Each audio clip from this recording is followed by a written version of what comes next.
They all left Ilara to rot, every advanced alien race ignoring her screams as the pirates dragged her away to be sold as the plaything of degenerates.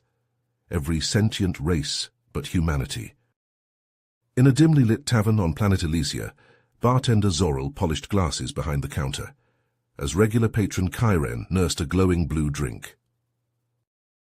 "Hear about High Counselor Xandar's daughter, Ilara?" Kyren muttered. "Pirates hit her diplomatic ship en route to the Galactic Assembly, slaughtered her guards, snatched her up." "Nah," Kyren scoffed. "Too busy bickering over trade laws. Xandar begged on his knees, but they called it an internal Elysian matter, hung him out to dry." "Stars above," Zorel breathed. "So Ilara is—" "Well, here's the real kick." Kyren leaned in, voice low. "When all seemed fucked, one group stepped up, a race the galaxy fears and despises." Zorel paled. "No, not the humans, those mad, brutish apes the Assembly ejected after the Talion incident." Zorel set the glass down with shaking hands. "Shit. They'll get us all killed, poking the Zorlian hive. The Assembly will retaliate, frame it as a human invasion. It'll be the Talion incident all over again, with us caught in the middle." Zorel's eyes widened in disbelief. "One human took on the entire pirate crew, and one—" Kieran nodded, taking another swig of his drink. "You bet your scaly ass he did. Morgan's no ordinary human. He's got skills and tech that'd make a Krell warrior jealous." "But how did he even get inside the base?" Zorel asked, leaning forward eagerly. "The Zorlians have state-of-the-art security systems."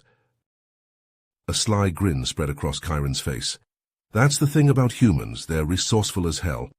Morgan used some kind of advanced stealth tech to sneak in undetected, probably something the Terran military cooked up in their secret labs." Zorel shook his head in amazement. "Incredible, and once he was inside—" "Chaos," Kyren said, his eyes gleaming with excitement. "Morgan hacked into their security systems, causing all sorts of mayhem, alarms blaring, doors locking and unlocking randomly, you name it. The pirates didn't know what hit 'em." Kyren laughed. "Oh, they tried, but Morgan was like a ghost striking from the shadows. He took down pirates left and right with his bare hands, using some kind of human martial arts. And get this, he even managed to turn some of the pirates against each other." "How in the galaxy did he do that?" Apparently Morgan had done his homework on the Zorlian crew. He knew about their hidden agendas and betrayals, and he used that knowledge to his advantage. Whispered a few choice words here and there, and suddenly the pirates were at each other's throats. Zorel sat back in his chair, stunned by the tale. "I can't believe it. One human against an entire pirate crew, and he still managed to find Ilara." "Oh yeah, he found her all right," Kyren said, his voice dropping to a conspiratorial whisper. "She was being held in the most secure part of the base, guarded by the pirate leader himself. A real nasty piece of work, that one. But Morgan didn't even hesitate." Zorel leaned in closer, hanging on every word. "What happened?" "Single combat," Kyren said, his eyes gleaming with admiration. "Morgan versus the pirate leader mano a mano. The human used a combination of martial arts and advanced weaponry to take him down. It was a sight to behold, let me tell you." Zorel leaned forward, hanging on every word as Kyren continued the incredible tale. "So wait, you're telling me Morgan not only took down the pirate leader in single combat, but he also had a plan to get them out of there?" Kyren grinned, clearly relishing the chance to impress his friend. "Yep, that's exactly what I'm saying. See, while Morgan was sneaking through the base, he planted explosives at key points. Once he had Ilara safe, he triggered the bombs, blowing the place to hell and creating one hell of a distraction." Zorel nodded, his eyes wide with admiration. "Smart move, but the pirates must have gone after them, right?" "Oh, they tried," Kyren chuckled, taking another swig of his drink. "But here's the kicker. Morgan had hacked into the base's defense systems during his infiltration. He programmed the guns to target the pirates' own ships, keeping them grounded while he and Ilara made their escape." Shaking his head in disbelief, Zorel couldn't help but smile. "I gotta hand it to the human, that's some brilliant strategizing. Never thought I'd be impressed by one of their kind." Kyren leaned back in his chair, a thoughtful expression on his face. Yeah, well, that's not even the most interesting part of the story. See, when they got back to Elysia, Ilara was grateful for the rescue and all, but she was also totally fascinated by Morgan and the way he operated. Really? Zor-El raised an eyebrow, intrigued. Oh yeah, Chiron nodded. She started asking all sorts of questions about Earth and human culture, wanted to learn everything she could. The High Council wasn't too happy about it, though. They've never been fans of humans, and now the High Councillor's daughter was singing their praises. Zor-El furrowed his brow. So the High Council tried to keep Ilara and Morgan apart out of fear and distrust, even though he risked everything to save her? Afraid so, Chiron confirmed with a heavy sigh. They assigned Ilara a new security detail, all hard-nosed types loyal to the Council, restricted her access to the human embassy too, made up some bullshit about security concerns, as if Morgan was suddenly a threat after saving their asses.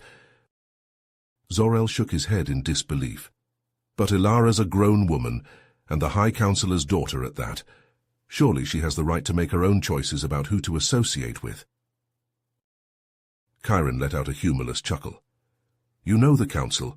They're a bunch of stubborn old fools, set in their ways and suspicious of anything that challenges the status quo. A human earning Ilara's trust and respect. Unthinkable to them. So what did Ilara do? Zor-El asked, leaning forward in anticipation. A sly grin spread across Chiron's face. She outsmarted them, that's what. Used her political pull to set up diplomatic meetings with Morgan, all official-like. On paper, they were discussing relations between Elysia and Earth. Zor-El's eyes widened as he caught on. Lowering his voice, he pressed, but what were they really up to during these meetings? Learning from each other, Chiron revealed, his tone a mix of admiration and amusement. Ilara was captivated by human culture, their history of triumphing over challenges, their unique way of looking at the universe.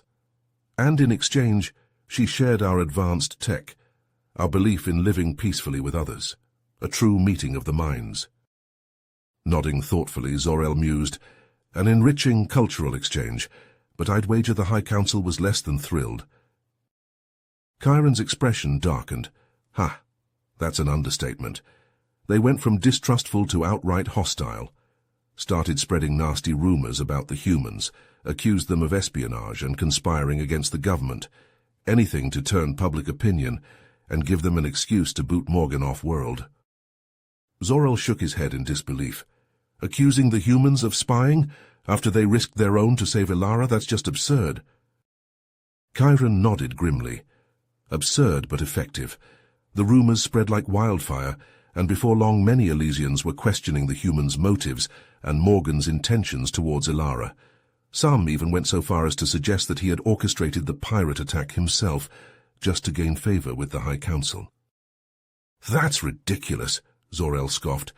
Why would the humans go through all that trouble just to spy on us? They have their own advanced technologies and resources. Fear and paranoia can make people believe strange things, Chiron shrugged. But Ilara knew better. She stood up for Morgan and the humans, publicly denouncing the rumors and challenging the High Council's accusations. Zor-El's eyes widened in surprise. She went against her own government? That must have taken a lot of courage. A smile tugged at the corners of Chiron's mouth. It did, but she had Morgan's support and the backing of some like-minded Elysians who believed in fostering better relations with Earth. They started a grassroots movement, holding rallies and distributing information to counter the Council's propaganda. Leaning back in his chair, Zor-El shook his head in amazement. I had no idea this was happening. So did their movement succeed? Chiron took a long sip of his drink before continuing, his expression turning grim. It started to gain traction, but then something unexpected happened. A group of extremist Elysians, who bought into the Council's anti-human rhetoric, attacked the human embassy. Zor-El's eyes widened in shock. They attacked the embassy? But that's a direct violation of our treaty with Earth. Exactly, Chiron nodded. It was a brazen move, one that threatened to undo all the progress Ilara and Morgan had made. The High Council was quick to condemn the attack, but their response felt hollow, given their role in stoking anti-human sentiment. What did the humans do? Zor-El asked, leaning forward in his seat. They showed remarkable restraint, Kieran replied, a hint of admiration in his voice. Morgan and his team secured the embassy and tended to the wounded, but they didn't retaliate. They knew that any aggressive action on their part would only fuel the flames of hatred and mistrust. Zor-El frowned. But surely they couldn't just let the attack go unanswered. What about Ilara? Did she... Zor-El gasped, his eyes widening in shock. They attacked the embassy. Were there any casualties? Kieran nodded grimly, his expression somber. Several humans were injured, and the embassy sustained significant damage. The extremists came armed and ready for violence, but Morgan and his team, they held the line. They managed to hold off the attackers until Elysian security forces finally arrived to secure the area. Zor-El shook his head, disgust etched on his features. That's terrible. Attacking a diplomatic mission, it's a blatant violation of our laws and treaties. How did the High Council respond to this outrage? Kieran scoffed, his tone bitter. They condemned the attack, of course, made all the right noises about seeking justice, but some members, the hardliners, they used it as an opportunity to push their anti-human agenda, started claiming that the humans had provoked the attack with their subversive influence on Elysian society. Kieran sighed, shaking his head. No, but the hardliners were vocal, and they had support from some powerful factions. They started making demands, insisting that all humans be expelled from Elysia immediately. And Ilara, they wanted her placed under house arrest, for her own protection, they claimed. Zor-El's eyes widened in shock. House arrest? But she didn't do anything wrong. She's the victim in all this, her and the humans both. Kieran nodded, his expression grim. Exactly. That's when Morgan and Ilara decided they couldn't just sit back and let this stand. They gathered their supporters, those who believed in cooperation between our peoples, and they made a bold move. They went before the council, right into the heart of the opposition, and publicly challenged the hardliners to a debate on the future of Elysian human relations. Zor-El leaned forward, intrigued by the audacious maneuver. A debate? In front of the full council? That's a risky move. The hardliners could have just arrested them on the spot, made them disappear. A sly grin spread across Kieran's face. They could have, but Morgan and Ilara, they had a secret weapon. See, they'd gotten their hands on a recording of the hardliners, caught them plotting to overthrow the council and seize power for themselves. It was explosive stuff, would have ruined them if it got out. Zor-El's jaw dropped. They were planning a coup, and Morgan and Ilara had proof? Kieran nodded, his eyes gleaming with excitement. Incontrovertible evidence, recordings, documents, everything needed to expose their schemes. With that kind of leverage, the hardliners couldn't afford to act against them openly, not without risking everything. They had no choice but to accept the debate. Zor-El's jaw dropped, his eyes widening in disbelief. A recording? How in the stars did they manage to get their hands on that? Kieran chuckled, leaning back in his chair with a knowing grin. Remember how Morgan infiltrated the pirate base to rescue Ilara? Well, turns out he used those same skills to bug the hardliners' private meetings. The man's resourceful, I'll give him that. He had suspected for a while that they were up to something shady, and he wanted hard evidence to back up his claims. Nodding, Zor-El couldn't help but be impressed by the human's foresight. That's some serious strategic thinking. So what happened when they presented the recording at the debate? It was intense, Kieran said, his expression turning serious. The hardliners tried to discredit Morgan and Ilara right off the bat, accusing them of fabricating the whole thing. But Morgan, he was one step ahead. He had the recording analyzed by Elysian tech experts beforehand, and they confirmed its authenticity beyond a shadow of a doubt. Zor-El leaned back, taking a thoughtful sip of his drink. I bet the hardliners didn't see that coming. They must have been caught completely off guard. Kieran grinned, his eyes sparkling with amusement. They certainly didn't. With their plot exposed for all to see, they tried to make a run for it, tried to flee the council chambers, but Elysian security forces were waiting for them, thanks to Morgan's tip-off. They were arrested on the spot, their schemes unraveled before the entire council. Shaking his head, Zor-El couldn't help but feel a sense of satisfaction at the hardliners' downfall. Serves them right for their deception and prejudice. But what about the rest of the council?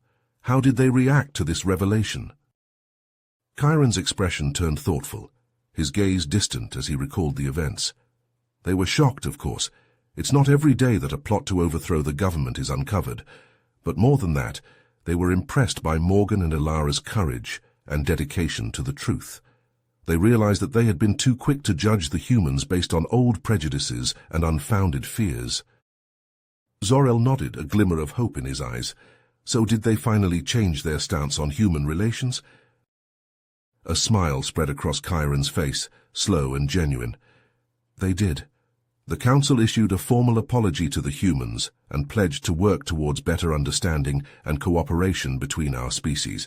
They even offered Morgan a position as an official liaison between Elysia and Earth, a gesture of goodwill and trust. Zor-El leaned back, a thoughtful expression on his face. So, Morgan's condition for accepting the liaison position was for Ilara to visit Earth and experience human culture firsthand? That's an interesting stipulation. I can't imagine the High Council was too thrilled about the idea of their prized daughter traipsing off to an alien world. Chiron chuckled, shaking his head. You're right about that.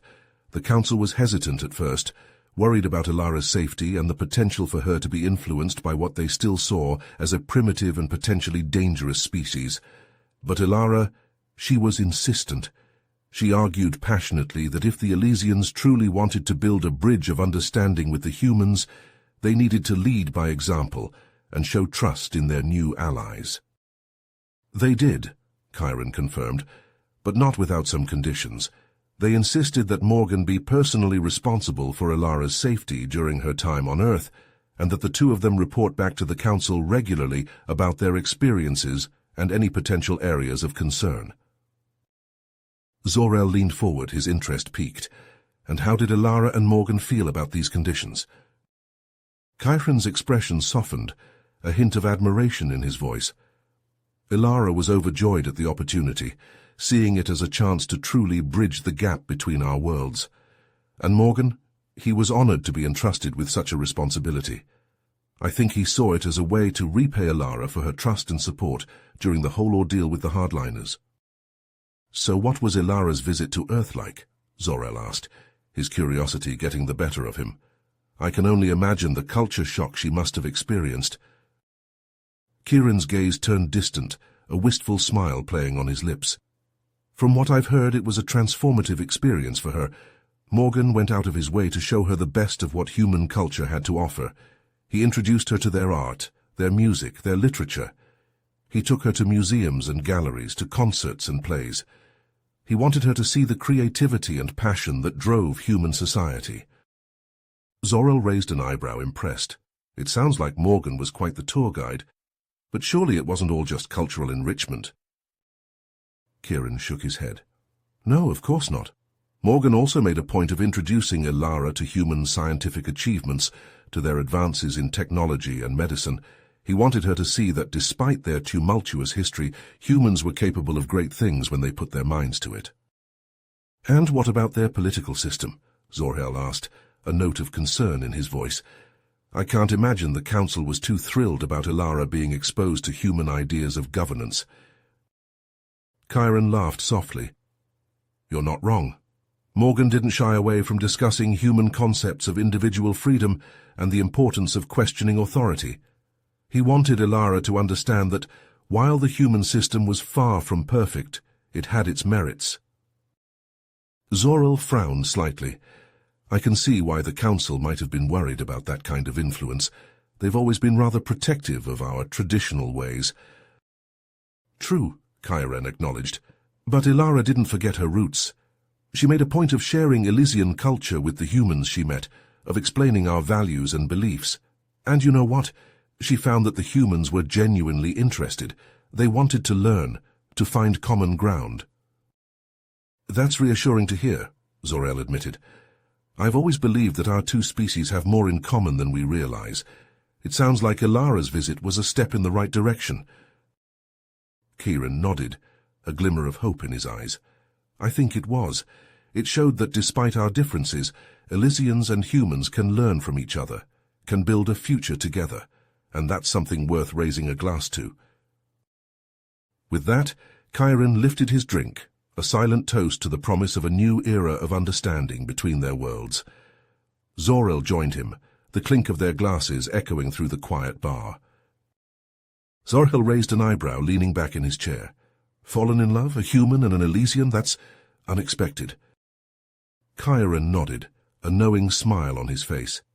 It certainly took many by surprise, but if you saw the way they looked at each other, the way they supported one another through all the challenges they faced, it made sense. They had a connection that transcended species.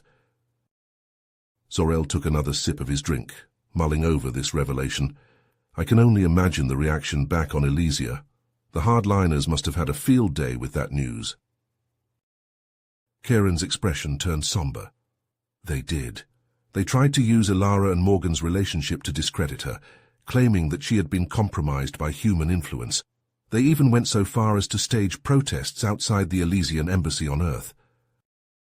Zor-El shook his head in disbelief. That's despicable. After everything Elara had done to bridge the gap between our species, they still tried to undermine her. It was a difficult time, Chiron agreed. But Elara didn't back down. She continued her work, even in the face of opposition. She gave a series of impassioned speeches, calling for unity and understanding. She reminded the Elysian people of the progress they had made and the potential for a better future. Zor-El couldn't help but feel a swell of admiration for Elara's courage and dedication. That must have taken immense strength to stand up to such adversity. Kieran smiled, pride evident in his voice. It did. But Elara had the support of those who believed in her vision. The cultural exchange program she started, it became a huge success. Elysian and human students were learning from each other, forming friendships and breaking down barriers. That's incredible, Zor-El mused, to think that just one person's efforts could have such a far-reaching impact. That just goes to show the power of leadership and vision, Chiron said, and the council recognized that. They saw the positive change Elara was effecting and knew they had made the right choice in appointing her as ambassador. Zor-El nodded, a thought occurring to him. And what about Morgan? How did he fit into all of this? Chiron's grin widened. Morgan was right there with her every step of the way. He used his position as Earth's liaison to rally support for Elara's initiatives. He was her rock, her partner in every sense of the word. It sounds like they made quite the team, Zor-El remarked, a hint of admiration in his voice. They did, Chiron agreed, and their relationship, while unconventional, became a symbol of the very unity they were fighting for. If a human and an Elysian could find love and understanding, then surely our two species could find common ground. Zor-El leaned forward, his curiosity piqued. So what happened next with Elara and Morgan, did they... Zor-El's eyes widened, his drink forgotten as he leaned forward. Elara and Morgan in love, that's unexpected. But others viewed it as a betrayal, Zor-El guessed, frowning. A human and an Elysian together? I can imagine the outcry. Exactly, Chiron confirmed, his voice heavy with the weight of the story. Interspecies relationships are still taboo for many, and unfortunately, as Elara's influence grew, so did the resentment towards her and Morgan. Zor-El's brow furrowed with concern. What happened? Chiron took a deep breath, his eyes glistening with unshed tears. There was an assassination attempt on Elara's life. A group of extremists, both Elysian and human, had plotted to kill her during a diplomatic summit. Zor-El gasped, his hand flying to his mouth. No! Morgan discovered the plot, Chiron continued, his voice cracking with emotion. He managed to foil it, but... A single tear rolled down his cheek, not without sacrificing his own life. Silence hung heavy in the air between them, the weight of Morgan's sacrifice settling on their shoulders. Zor-El slumped back in his chair, stunned by the revelation. Morgan died saving Elara, he whispered, his voice barely audible over the hum of the bar. Chiron nodded, wiping the tear from his face. He did, and his death had a profound impact on both our worlds. Zor-El shook his head, struggling to find the words. I can't imagine what Elara must have gone through. to lose someone you love like that. She was devastated, Chiron said softly, but she didn't let her grief consume her. Instead, she channeled it into her work, dedicating herself to the cause of peace and understanding that Morgan had fought so hard for. Zor-El sat in silence for a moment, contemplating the bittersweet tale. "It's a tragic end to their story," he murmured, his eyes downcast. Chiron leaned forward, his expression earnest. "It is, but it's not the end of the story. Morgan's sacrifice and Ilara's determination sparked a new era of cooperation between Elysia and Earth. The extremists were brought to justice," Chiron explained, a hint of satisfaction in his voice, "and the moderate factions on both sides came together to honor Morgan's memory and continue his legacy." Understanding dawned on Zor-El's face. So in a way, Morgan's death brought about the change he and Ilara had been fighting for all along. Chiron smiled sadly, raising his glass in a toast. "Exactly. They may not have gotten their happy ending, but they changed the course of history for both our species. And that, my friend, is a story worth remembering." Zor-El raised his glass, the soft clink of their drinks echoing through the quiet bar. "To Morgan and Ilara," he said solemnly, "and to the future they made possible." The two Elysians sat in silence, each lost in their own thoughts as they contemplated the bittersweet tale of love, loss, and the unbreakable spirit. You have reached the end of the story. If you enjoyed this story and want to support us, please leave a like and subscribe to our channel, and for every comment that says 88, I will heart every single one of them. Thank you for your time.